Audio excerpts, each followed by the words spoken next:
mes chères sœurs, mon cher frère, frères et sœurs, et vous, grande famille du Jour du Seigneur qui vous joignez à cette messe par la télévision, c'est à dessein que je fais cette entrée majestueuse en employant les mots frères, sœurs et famille. Pas simplement pour faire plaisir aux susceptibles du calendrier, puisque c'est aujourd'hui la fête de la Sainte Famille, mais parce que nous sommes multiplement une famille. Et d'abord, au sens propre. Comme nous sommes le 30 décembre, vous avez peut-être chez vous, je vous le souhaite, votre famille, et peut-être à cet instant précis, vos petits-enfants sont-ils en train de faire vrombir un jouet entre vous et votre poste de télévision.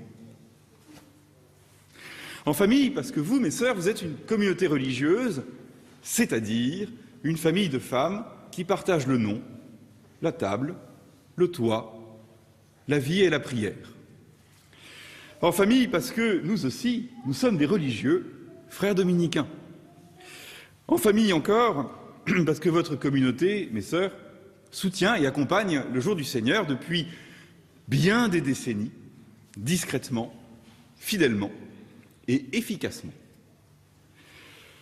En famille, enfin, avec vous, spectateurs, qui nous connaissez bien, nous suivez, nous encouragez et quelquefois nous grondez, comme en famille. Ainsi donc, nous avons toutes les caractéristiques d'une famille. Qu'est-ce qu'une famille? Une famille, me semble-t-il, c'est une petite collection d'individus différents de caractère et de sentiments que le hasard, ou plutôt la providence, a mis ensemble. Ils ne peuvent pas vivre les uns sans les autres. Ils s'estiment, ils s'agacent, ils s'aiment, ils se boudent. Ils ne peuvent pas se passer les uns des autres. Une famille, c'est cet ensemble d'aînés, de cadets, qui ont des silences communs, des plaisanteries communes, des réflexes communs, qui se portent attention les uns aux autres, qui se tendent la main, qui avancent ensemble. Une famille, c'est une petite tribu, imparfaite sans doute, bancale peut-être, mais sans laquelle nous ne pourrions pas vivre. Car l'homme n'est pas fait, c'est l'Écriture qui le dit, et dans ses premières lignes, l'homme n'est pas fait pour vivre seul. Même Dieu n'a pas cru pouvoir vivre sans famille. C'est pourquoi Jésus a un père, une mère, des cousins, des amis, un village, une nation et des disciples à qui il donne précisément le nom de frère. L'homme sans famille est malheureux. L'homme a besoin d'une famille. Que ce soit sa famille de sang ou une famille reconstituée. Cette famille peut être un groupe de vieux amis, une communauté religieuse, ou bien encore le cercle de ceux qui sont en train de regarder le Jour du Seigneur dans leur maison de retraite ou dans leur hôpital.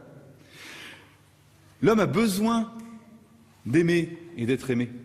L'homme a besoin de tendre le bras pour aider à monter ou descendre quelques marches.